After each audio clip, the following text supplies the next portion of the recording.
Y fue entonces cuando aquel peregrino, tras haber cruzado el río Esla con la ayuda de un santo barquero, llegó a San Pedro de la Nave, donde halló cobijo y dio gracias a Dios. Este preciado templo es la joya del legado histórico-artístico de la provincia de Zamora.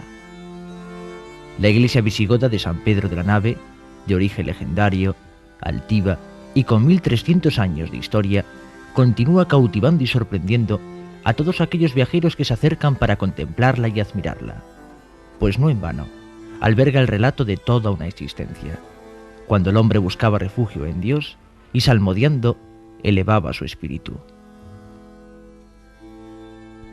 Hoy, enclavada en el término del Campillo, ofrece una imagen remozada, fruto del traslado a la que fue sometida para salvaguardarla de las aguas del río Esla, del que durante tantos siglos fue ribereña.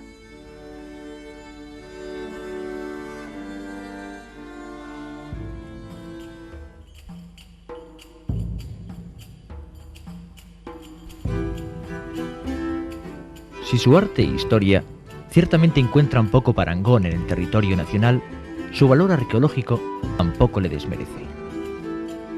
Cuando el mundo miraba hacia Roma, la provincia de Zamora era atravesada por la Vía de la Plata que unía Mérida con Astorga. Un esplendoroso imperio que se abría paso por estas tierras, levantando puentes y trazando calzadas.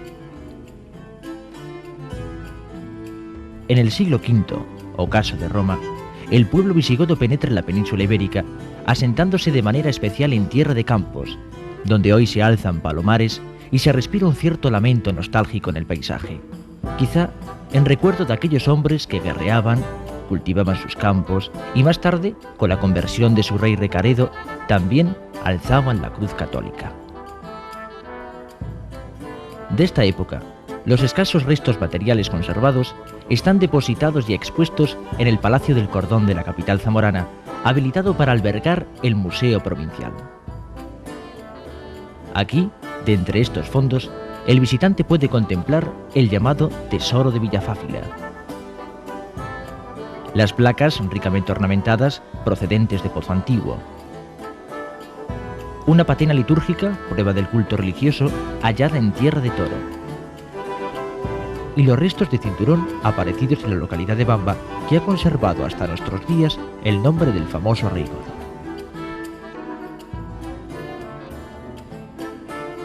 Pero Zamora mantiene una relación con la historia visigoda aún más íntima y, por qué no, hasta más espiritual.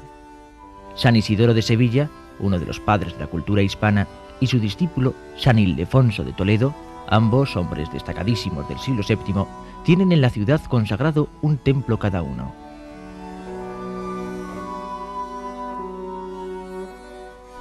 San Pedro de la Nave es indudablemente uno de los testimonios más vivos del periodo visigodo hispánico. Su estudio no solo ha atraído la atención de los grandes historiadores del arte, sino también la de aquellos que intentan conocer al hombre a través del tiempo. Consagrada al apóstol Pedro, su apellido, de la Nave, se debe, según cuentan los lugareños, a una hermosa leyenda en la que no faltan amores, recelos e intervenciones divinas. Un relato que, junto a los muros de este templo y con la imaginación del visitante, parece convertirse en realidad.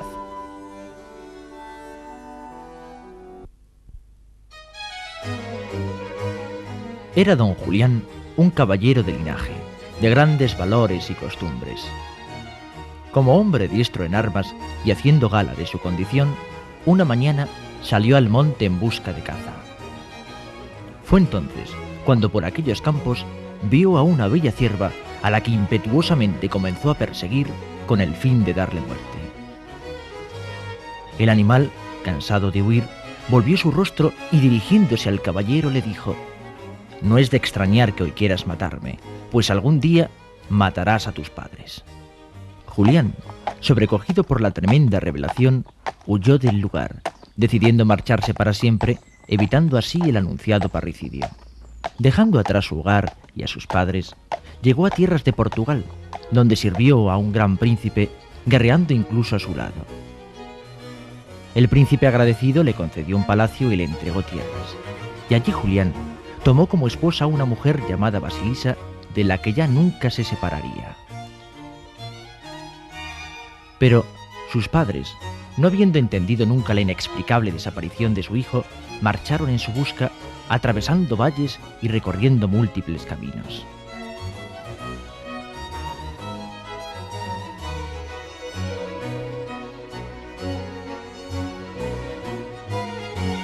Finalmente, gracias a las noticias de algunos viajeros, llegaron hasta la mansión de Julián, y aun estando ésta ausente, su mujer Basilisa le reconoció, dejándoles descansar en su propia alcoba, pues merecido honor era para aquella inesperada visita.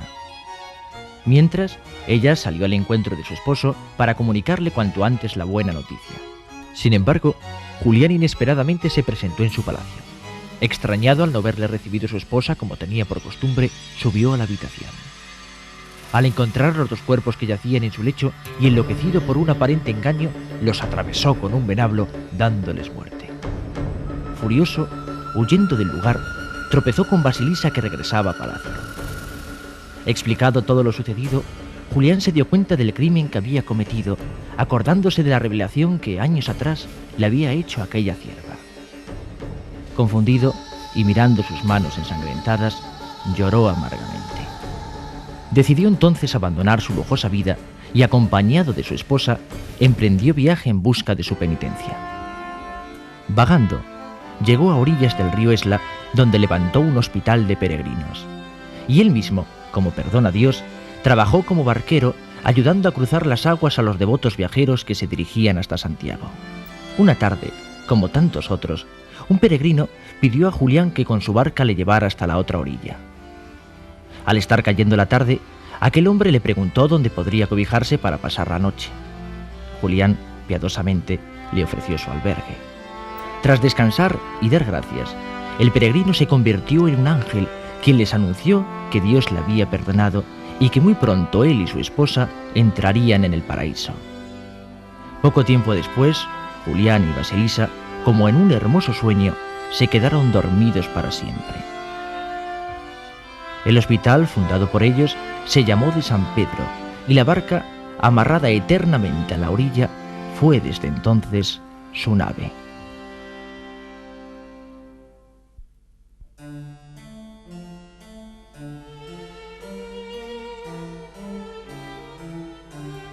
Alguien dijo que todas las iglesias forman una gran familia. Pues bien, en Zamora, que son muchas, San Pedro de la Nave es la madre de todas ellas. Desde su fundación en el siglo VII hasta la actualidad, ha servido casi de forma ininterrumpida al culto religioso, aunque si primitivamente lo hizo en su emplazamiento original, en el pueblo que llevaba su nombre, San Pedro de la Nave, hoy sirve de iglesia al término del Campillo, situado a escasos kilómetros del primero. El traslado viene motivado por las obras de construcción de un embalse con fines industriales que supondría en 1930 una subida del nivel de aguas del río Esla, cubriendo el pueblo de San Pedro, que en ese momento solo contaba ya con 6 habitantes. Este hecho ha sido definido por algunos estudiosos como una gran paradoja de los tiempos modernos, pues no deja de ser sorprendente que el sacrificio de un pueblo haya devuelto casi la vida a su iglesia y depositado en ella la mirada de curiosos de todo el mundo.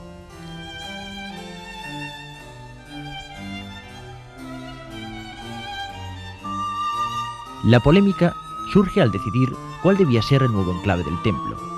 Un sector era partidario de que la iglesia fuera llevada a la capital zamorana en concordancia con su importante herencia artística. Se barajaban entonces como lugares óptimos la explanada de la catedral, embellecida en el presente por los llamados Jardines del Castillo, el solar que ocupa la histórica Casa del Cid era la alternativa propuesta por las autoridades eclesiásticas, y no faltaba una voz más bucólica que proponía como nuevo enclave el bosque de Valorio.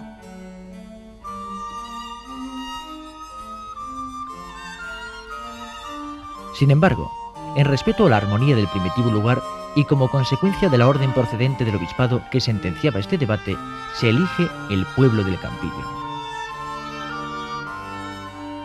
De esta manera, las fechas de 1930 y 1932 marcan el comienzo y fin de las obras llevadas a cabo por la empresa Saltos del Duero, siendo dirigidas por el arquitecto Alejandro Ferrant y sabiamente aconsejadas por el historiador del arte don Manuel Gómez Moreno.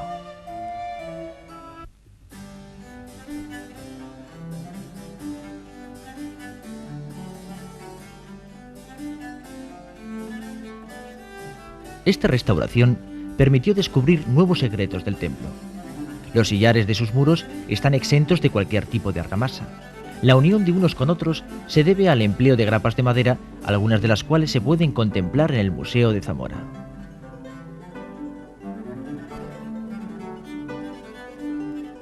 Es hora pues de comenzar a desvelar aquello que inquietará al visitante al contemplar esta joya del arte, válida también para conocer al hombre de su tiempo.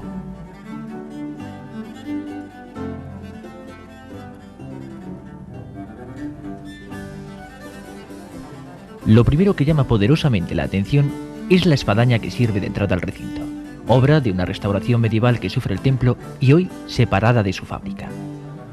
En ella se alberga un campanario, ya que la iglesia de San Pedro carece, al menos en su imagen actual, de un espacio destinado para tal fin. El remate, con una estela medieval, se convierte en el anuncio perfecto para el comienzo de una visita que sin duda se sumergirá a lo largo de los siglos. Careciendo, por norma general, de elementos que decoren sus muros exteriores, su perfil no deja por ello de ser elegante. Los pórticos laterales, realzados en el traslado del año 30, se abren al exterior por arcos de herradura, elemento que más tarde heredará el arte mozárabe y cuya utilización se afianzará en la arquitectura hispano-musulmana. Las impostas están decoradas con temas de carácter visigótico que volveremos a encontrar en el interior. Ya hemos mencionado algunas de las técnicas constructivas que supondrán un importante legado para manifestaciones artísticas posteriores. El románico zamorano tomará como referencia la cabecera o ábside plano de San Pedro de la nave, convirtiéndose esta en una de sus características más representativas. En esta línea debemos encuadrar también las ventanas, de trazado muy sencillo de tipo saetera, aunque seguramente sea esta otra la que suscite la curiosidad del visitante, con sus dos arquillos y capitel cúbico de estilo bizantino toscamente decorado. La imagen recia que ofrece y su marco originario natural se adaptan en perfecta medida a lo que en un principio, según algunos historiadores, fue la idea promotora de la obra, la fundación de un cenobio que albergara una pequeña comunidad benedictina. El cambio de planes, que supuso la transformación de un trazado cenobítico en una iglesia de culto público, se lleva a cabo cuando todavía no habían concluido las obras del primer proyecto. Es por ello que en San Pedro de la nave se conjuguen dos tipos de planta, una cruciforme y otra basilical, respondiendo a distintas concepciones. Por el contrario, parece aún más acertada la interpretación que concibe esta compleja planta como un conjunto totalmente unitario y proyectado por sus artífices desde el primer momento de su construcción. No sería entonces más que un trazado evolutivo que se resolverá en el futuro con las influencias renovadoras románicas.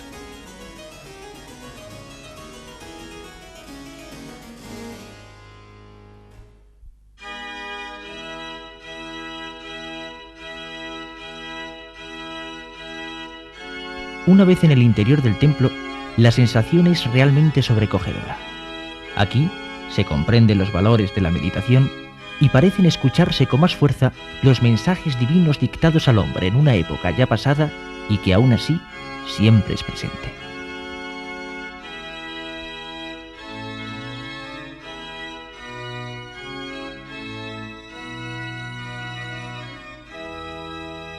La nave central es más alta y ancha que las dos laterales. La comunicación se hace a través de 3 arcos de herradura, muy bien cimentados, reducidos solamente a 2, al haber sido cegado uno de ellos, ganando en robustez y fortaleza. De igual manera, existe una comunicación entre las naves laterales y el crucero por ventanas pareadas. El material constructivo de esta iglesia ofrece unas características diversas. Si hacemos un breve recorrido por ella, veremos los clásicos sillares de piedra mollar, la mampostería, el ladrillo, que marca aquellas partes más recientemente restauradas, y el mármol, que utilizado en las columnas del arco toral y en las del crucero, ha hecho pensar en la posibilidad de que hubiera habido un edificio romano anterior cuyo material fue reutilizado en la construcción de este templo. El cimborrio es la esencia divina de esta arquitectura. De influencia bizantina y totalmente restaurado, la luz penetra a través de sus 4 ventanas. La iluminación que desde lo alto sanciona el rito y la liturgia. En esta especial naturaleza, entrelazada a través de arcos y bóvedas, se guarda el recuerdo de la idea que concebía esta iglesia como un cenobio. A ambos lados de la capilla mayor se abren dos estancias que han sido identificadas como celdas, donde los monjes se retiraban a orar o a estudiar las sagradas escrituras, cumpliendo la rigurosa regla de su orden. Estas habitaciones se comunican con la antecapilla a través de puertas y ventanillas con base prismática y cimacio.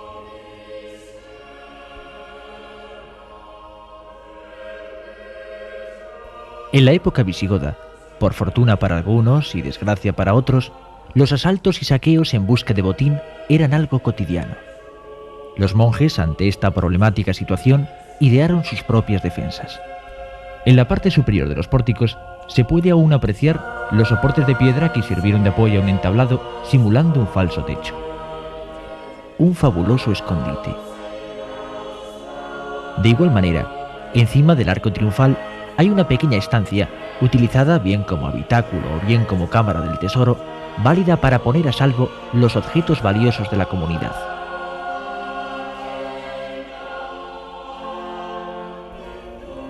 Junto a este mismo arco puede contemplarse este espléndido reloj de sol, por sus características también denominado orologio o reloj de tabla. Un antiguo sistema cuyo funcionamiento se basa en la medición en pies de la sombra humana proyectada sobre el suelo en el exterior de la iglesia.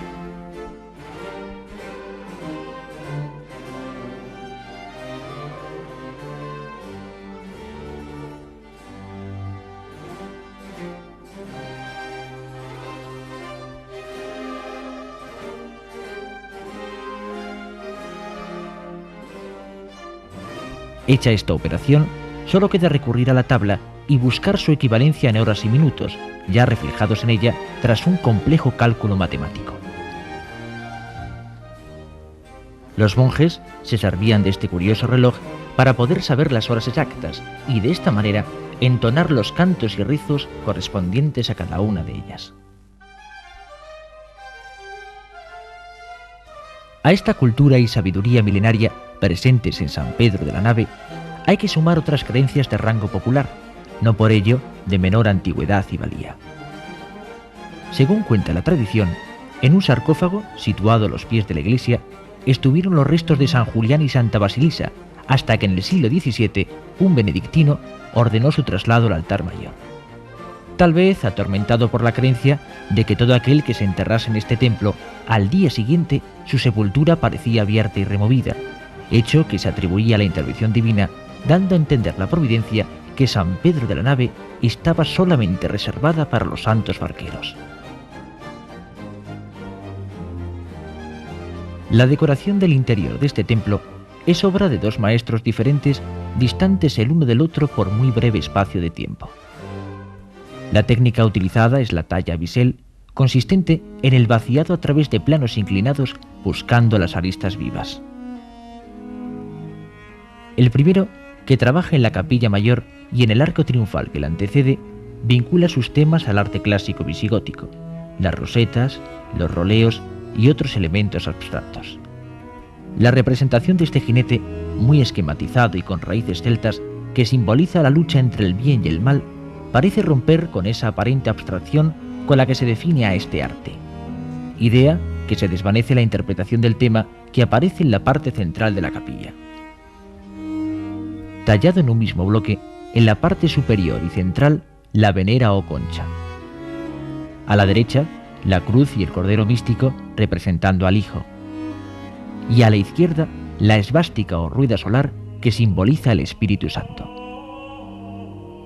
Estamos pues ante la imagen de la Santísima Trinidad. La figura del Padre habría desaparecido al vaciarse la piedra para abrir en ella una ventana coronándose por la venera. El conjunto, que se completa con la representación de la iglesia, es una magnífica caracterización de la realidad religiosa de la época. La religión arriana, practicada por los visigodos antes de la conversión del rey Recaredo, no aceptaba el misterio de la Trinidad. Es por ello por lo que los católicos quieren hacer especial hincapié de su creencia, oponiéndose firmemente a la herejía arriana a la que el propio San Antonio, uno de los fundadores del monacato occidental, definió como aquella doctrina que no se propaga por obra de apóstoles, sino por el mismo demonio. El número 3 aparece así de forma continuada en la Iglesia. 3 son las ventanas de sus muros. El mismo número de ellas se abren en la capilla mayor.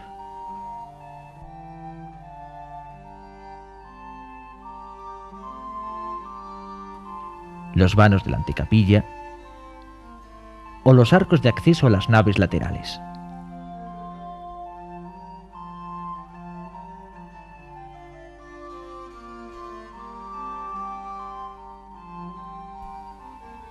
Pero es el segundo maestro, el llamado Maestro de San Pedro de la Nave, el que con su trabajo caracteriza e identifica la decoración de la iglesia.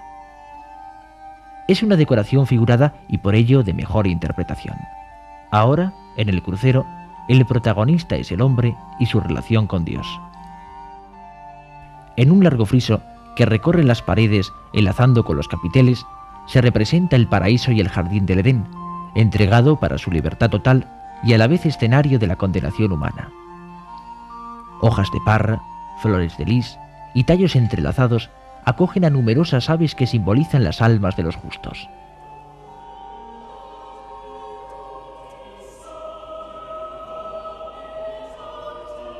En las basas de las columnas del crucero hay temas vegetales y la figura, aunque muy deteriorada, de los 4 evangelistas. Los capiteles son el espacio mejor aprovechado para la ornamentación.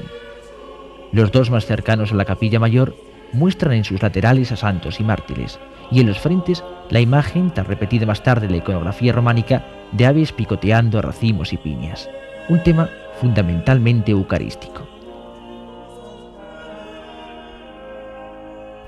En los 2 capiteles restantes, de carácter historiado, el tema principal es la narración de relatos bíblicos. Este muestra a Daniel en el foso de los leones, una escena recogida en los estudios del arte más importantes de todo el mundo, al ser uno de los más representativos de toda la época visigoda. Las 2 fieras de clara influencia oriental, muy relacionadas con el arte asirio, aparecen a los pies del profeta bebiendo mansamente, fruto de un error del copista. El equívoco viene dado en la interpretación de la palabra lacun, que, contenida en la leyenda de la parte superior, en latín clásico significaba foso y no lago, tal como aparece en este capitel. En uno de los laterales, la imagen de Santo Tomás. El apóstol, incrédulo de la resurrección, señala con su mano el libro donde se lee Emmanuel, el enviado. En esta representación, al igual que en otras que veremos, se puede apreciar la tonsura, aquella corona de pelo que identificaba claramente a los religiosos. En la cara opuesta, San Felipe, quien con sus brazos alzados sujeta una corona. Pues según se cuenta, el apóstol, como castigo al haber hecho que sus enemigos fueran tragados por la tierra, estuvo como penitencia 40 días a las puertas del paraíso en espera a que el arcángel San Miguel le concediera su nimbo de santidad.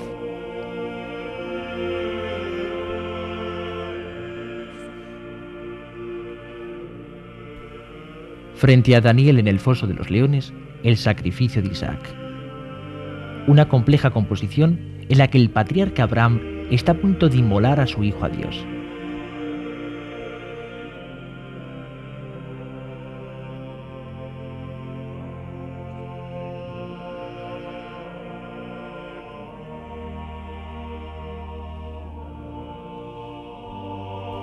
La mano divina, de un tamaño muy superior a la humana, ocupa un espacio importante del capitel, poniendo en evidencia su protagonismo.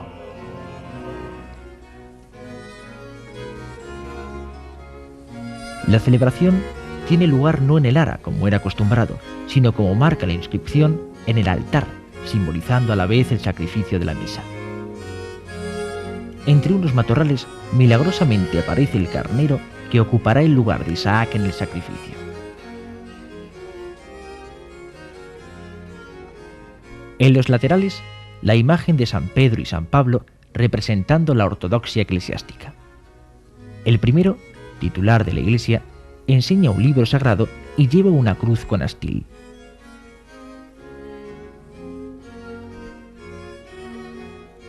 San Pablo, convertido a la fe cuando perseguía a los cristianos de Damasco, es el portador a modo de papiro romano de la ley nueva.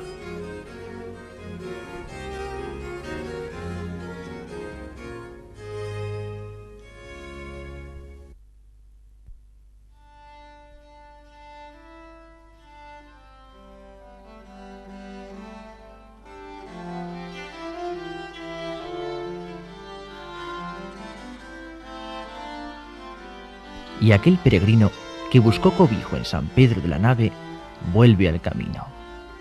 Por las sendas, a todos los viajeros que encuentre a su paso, contará todo lo que allí vio. Un lugar que dicen fundado por unos santos barqueros, que no oyó bien si fue iglesia o bien un monasterio. Pero de lo que sí estará seguro es que en San Pedro de la Nave vio al hombre del pasado y que en este templo, de nuevo, dio gracias a Dios.